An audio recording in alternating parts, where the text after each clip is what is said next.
Hello भाई। इस video में किसी भी मूविंग पार्टिकल या फिर बॉडी के nth सेकंड में होने वाले डिस्प्लेसमेंट का फॉर्मूला डिराइव करेंगे। कोई पार्टिकल, कोई बॉडी है, वो मूव कर रही है। फॉर एग्जांपल मान लेते हैं कि यहाँ पे एक पार्टिकल है, ये पार्टिकल मूव कर रहा है, और अगर ये पार्टिकल मूव कर रहा है तो nth सेकंड में कितना डिस्प्लेसमेंट होगा इस मूविंग पार्टिकल का, उसको कैलकुलेट करेंगे। पहले तो ये समझना बहुत ज़रूरी है कि nth सेकंड का मतलब क्या होगा, पहले उसको समझिए। जैसे फॉर एग्जांपल मान लीजिए कि पार्टिकल, कोई भी पार्टिकल था, वो मोशन में था। कोई कार, कोई भी मूविंग बॉडी है, वो मोशन में है। उसका मोशन t=0 पे यहाँ शुरू हुआ, और ऐसा करते करते ये स्ट्रेट लाइन में से मूव कर रहा है। अब t=0 पे यहाँ पे है, 1 सेकेंड पर यहाँ पे चला गया, 2 सेकेंड पर यहाँ चला गया, 3rd सेकेंड पर यहाँ चला गया, 4थे सेकेंड पर वो यहाँ चला गया। सही है ना? तो 4 सेकेंड में डिस्प्लेसमेंट कितना हुआ, तो 0 से लेके 4 सेकेंड तक का डिस्प्लेसमेंट आप कैलकुलेट कर सकते हैं। अब तुम समझो, कोई तुमसे कहे कि पहले सेकेंड में कितना डिस्प्लेसमेंट हुआ, तो या फिर ऐसे हम कहें कि 1 सेकेंड में कितना डिस्प्लेसमेंट हुआ, तो तुम यहाँ से यहाँ तक का डिस्प्लेसमेंट कैलकुलेट कर दोगे, 1 सेकेंड का डिस्प्लेसमेंट होगा। तुमसे हम बोलें कि 2 सेकेंड में कितना डिस्प्लेसमेंट हुआ, तो 2 सेकेंड का डिस्प्लेसमेंट निकालने के लिए फिर आप यहाँ से यहाँ तक का डिस्टेंस कैलकुलेट कर देंगे, ये 2 सेकेंड का डिस्प्लेसमेंट आ जाएगा। कोई 4 सेकेंड का डिस्प्लेसमेंट पूछे तो 4 सेकेंड का डिस्प्लेसमेंट निकालने के लिए आप यहाँ से यहाँ तक का डिस्प्लेसमेंट कैलकुलेट कर देंगे, 4 सेकेंड में डिस्प्लेसमेंट आ जाएगा। लेकिन अगर कोई ऐसे पूछे कि दूसरे सेकेंड में कितना डिस्प्लेसमेंट हुआ, डिस्प्लेसमेंट इन सेकेंड, दूसरे सेकेंड में कितना डिस्प्लेसमेंट हुआ, तुम एक बात समझो कि ये देखो, ये इस मोशन का ये पहला सेकेंड है, ये फर्स्ट सेकेंड है, ये मोशन का दूसरा सेकेंड है, ये मोशन का तीसरा सेकेंड है, ये मोशन का चौथा सेकेंड है। ठीक है ना? अगर हम तुमसे पूछें कि भाई पहले सेकंड में कितना मोशन हुआ, तो जर्नी का पहला सेकंड तो ये हुआ, तो तुम यहाँ से यहाँ तक का डिस्प्लेसमेंट निकालोगे कि भाई जो मोशन हो रहा है पहले सेकंड में कितना डिस्प्लेसमेंट हुआ, तो पहले सेकंड का डिस्प्लेसमेंट निकालने के लिए तुम यहाँ से यहाँ तक का डिस्प्लेसमेंट कैलकुलेट कर दोगे। अगर तुमसे पूछे कि भाई दूसरे सेकंड में कितना हुआ, अब दो बात है, कोई तुमसे बोले कि 2 सेकंड में कितना डिस्प्लेसमेंट हुआ, या फिर ये ऐसे पूछ दिया जाए कि दूसरे सेकंड में कितना हुआ, तो 2 सेकंड में कितना हुआ, तो 0 से लेके 2 तक। लेकिन दूसरे सेकंड में कितना हुआ, तो दूसरा सेकंड तो बस यहाँ है। समझ में आ रहा है? 1 सेकंड से 2 सेकंड के बीच में सेकंड है आपका ये। ठीक है सर? तो अगर कोई आपसे पूछे कि दूसरे सेकंड में कितना डिस्प्लेसमेंट हुआ, तो उसको निकालने के लिए कि सर देखिए कि यहाँ से लेके यहाँ तक तो ये फर्स्ट सेकंड रहा, ये पहला सेकंड है मोशन का। ये 1 सेकंड से 2 सेकंड तक ये सेकंड ही दूसरा सेकंड है मोशन का। 2 सेकंड से लेके 3 सेकंड तक ये 3rd सेकंड है, ये तीसरा सेकंड है मोशन का। और 3 सेकंड से 4 सेकंड तक ये चौथा सेकंड है, 4th सेकंड है ये मोशन का।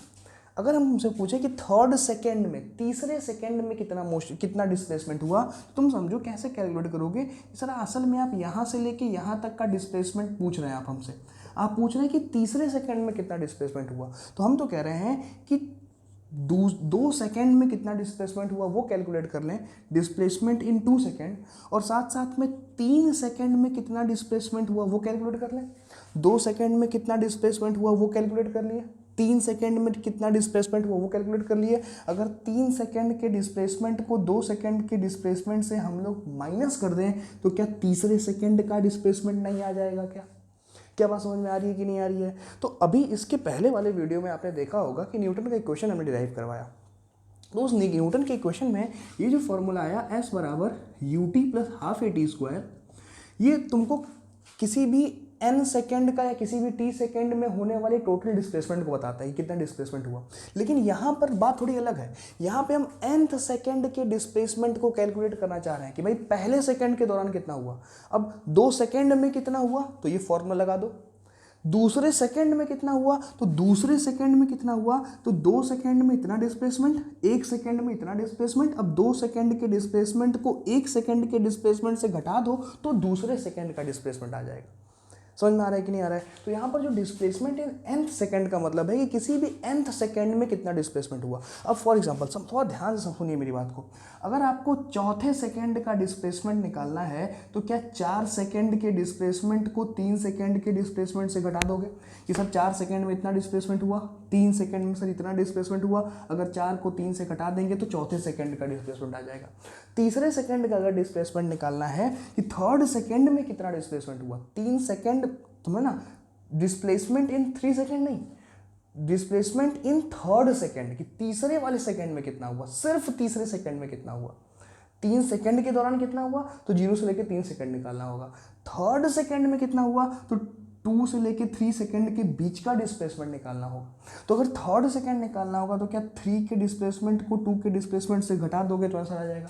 उसी प्रकार से अगर nth सेकेंड का डिस्प्लेसमेंट कैलकुलेट करना है, अगर हमको एक बार केस समझिए, nth सेकेंड का डिस्प्लेसमेंट कैलकुलेट करना है तो क्या हम n सेकेंड का डिस्प्लेसमेंट निकाल लें और उससे एक पहले n-1 सेकेंड का डिस्प्लेसमेंट निकाल लें, और अगर हम n-1 सेकेंड के डिस्प्लेसमेंट को n सेकेंड के डिस्प्लेसमेंट से माइनस कर दें, सब्सट्रैक्ट कर दें, तो क्या nth सेकेंड का डिस्प्लेसमेंट आ जाएगा क्या।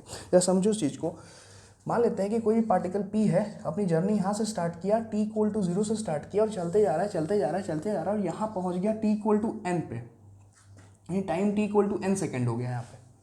अब n सेकेंड से जस्ट पहले कितना टाइम हुआ होगा बताओ, t equal to n-1 second.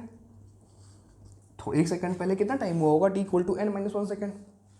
अगर हमको अच्छा यहाँ पे 1 सेकेंड होगा, 1 सेकेंड होगा, यहाँ पर दूसरा सेकेंड होगा, यहाँ पर तीसरा सेकेंड होगा और सो ऑन करते करते यहाँ पे nth सेकेंड होगा।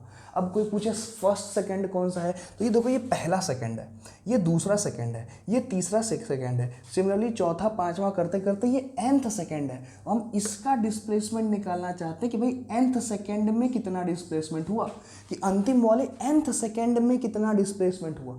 तो अगर इस डिस्प्लेसमेंट को कैलकुलेट करना है तो n सेकेंड के डिस्प्लेसमेंट को n-1 सेकेंड, भाई n सेकेंड में यहाँ से लेके यहाँ तक पहुँच जाएगा बताओ, और n-1 सेकेंड में यहाँ से लेके यहाँ तक पहुँच जाएगा। अगर n सेकेंड के डिस्प्लेसमेंट को n-1 सेकेंड के डिस्प्लेसमेंट से सब्सट्रैक्ट करें तो हमारा आंसर आ जाएगा, n सेकेंड का फॉर्मूला डिराइव हो जाएगा। करके देखते हैं, मतलब सर कि अगर हमें nth सेकेंड का डिस्प्लेसमेंट निकालना है तो हम n सेकेंड के डिस्प्लेसमेंट में से n-1 सेकेंड के डिस्प्लेसमेंट को सब्सट्रैक्ट कर देंगे, हमारा आंसर आ जाएगा। आप समझ रहे हैं, किसी चीज़ को बहुत जोर दे के बार बार हम समझाते हैं, जिनको एक बार में समझ में आ जाए करे वो थोड़ा पेशेंस के साथ चीज़ों को देखा करें, समझा करें, ठीक है ना, क्योंकि कभी कभी चीज़ें अगर बहुत जल्दी समझ में आ जाती हैं तो बहुत जल्दी भूलने का भी खतरा होता है, ठीक बात है ना। फिर भी हम कोशिश करते हैं कि 2 बार 3 बार समझाएं ताकि जो कमज़ोर से कमज़ोर बच्चा है उसका भी भला हो जाए वीडियो देखने के बाद, ठीक है सर।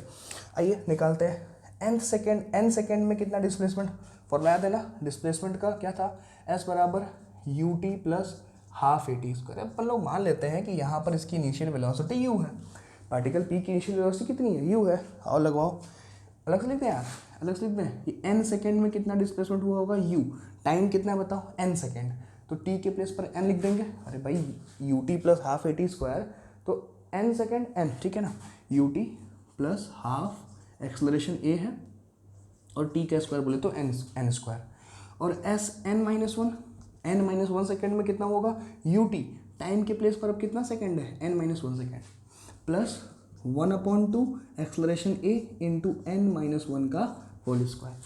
बढ़िया, यही होगा कि इसको अभी सॉल्व कर लेते हैं, बाद में वहाँ रखेंगे, सब कट पिट जाएगा। और करते हैं इसको ब्रैकेट ओपन कर लो, un माइनस u प्लस, इसको सॉल्व करो, a माइनस बी का होल स्क्वायर क्या होगा, a square plus B square minus 2ab, ठीक है ना, मैं a/2 बाहर रख देता हूँ, तो a square plus B square minus 2ab ये आएगा सर, ठीक है ना, un minus u plus an square upon 2 plus a/2 minus 2na/2, देखो आया। अब दोनों पुट करो, एसन को पुट करते हैं, एसन कितना है यहाँ पे, un plus 1/2 an square minus of Sn-1 को पुट करो यहाँ से, कितना sir ji, un minus u plus an square upon 2 plus a/2 minus 2na/2, ठीक ना, पुट कर दिया। माइनस के साइन को अंदर ले जाओगे सारी साइनें चेंज होंगी, un plus 1/2 an square minus un minus minus plus u, plus का ही माइनस हो जाएगा, an square upon 2 minus a/2 plus 2na/2। कुछ कैंसिल होता दिख रहा है, मेरे को दिख रहा है, un स्क्वायर मर गया, हाफ an स्क्वायर से यहाँ पे half an square plus minus खत्म हो गया।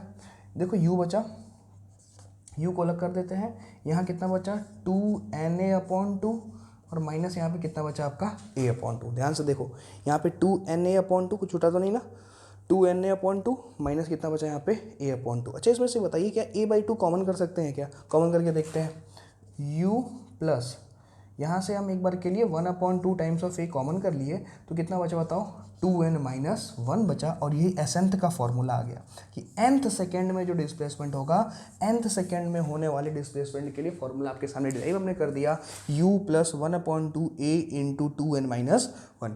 किसी अब जैसे फर्स्ट सेकेंड में निकालना है तो n की वैल्यू 1 रख दीजिए।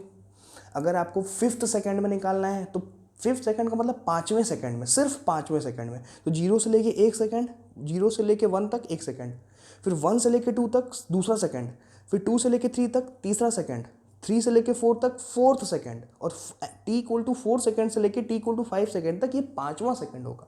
तो वहाँ पे n की वैल्यू आप 5 रखिए और आपको फिफ्थ सेकंड के डिस्प्लेसमेंट का फॉर्मूला यहाँ से डिराइव हो जाएगा। क्या बात है, समझ में आई, क्लियर हुआ? देखो समझो, एक बात, कुछ चीज़ें ध्यान रखना, इस रिलेशन से डिस्टेंस नहीं मिल रहा है सर, इस रिलेशन से डिस्प्लेसमेंट मिल रहा है। जो आपने ये निकाला ना, इससे आपको डिस्प्लेसमेंट मिलेगा, डिस्टेंस से कंफ्यूज मत करिएगा। nth सेकंड में होने वाले डिस्प्लेसमेंट को तुम यहाँ से कैलकुलेट कर सकते हो, और ये फॉर्मूला डायमेंशनली बिल्कुल करेक्ट है, ठीक है ना। ऐसा मत सोचना कि सर ये फॉर्मूला डायमेंशनली करेक्ट है, नहीं, 100% करेक्ट है। ठीक बात है, क्लियर हुआ ना, समझ में आया? पूरा देख लो, स्क्रीनशॉट लेना है आप स्क्रीनशॉट ले लीजिए, ठीक बात है ना। तो ये आपको समझ में आया होगा होपफुली। नेक्स्ट वीडियो में एक नए डेरिवेशन के साथ मिलेंगे, तब तक के लिए बाय बाय।